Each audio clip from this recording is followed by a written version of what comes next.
Vous êtes pressés de vous asseoir. On est là, c'est pour dire merci à Dieu. On va se mettre debout.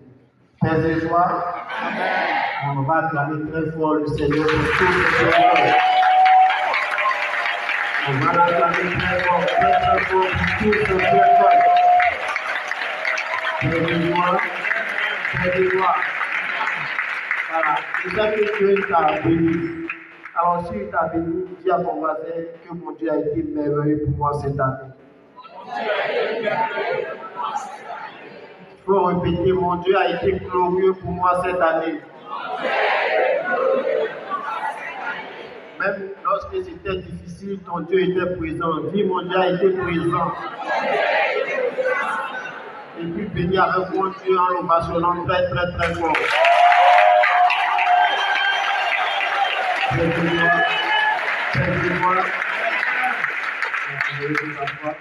Nous sommes aujourd'hui le 17 décembre.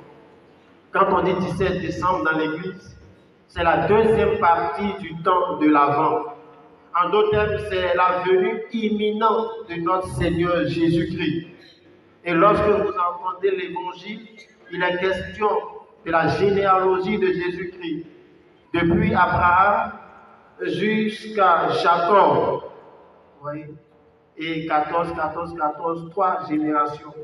Mais ce qui m'a le plus marqué ici, et que je voudrais partager avec vous, toutes ces personnes-là qui ont constitué la parenté de Jésus-Christ n'ont pas été toutes parfaites. Voilà. N'ont pas été toutes parfaites. On dit David a pris la femme d'Urias. On sait comment ça s'est passé. On a parlé de Rahab.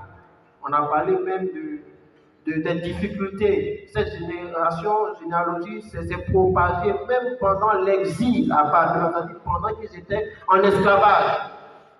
Je suis en train de dire, on n'a pas besoin d'être parfait pour venir dire merci à Dieu. Parce que notre Dieu, c'est l'effort que nous faisons. On le dit toujours, que seul Dieu est saint.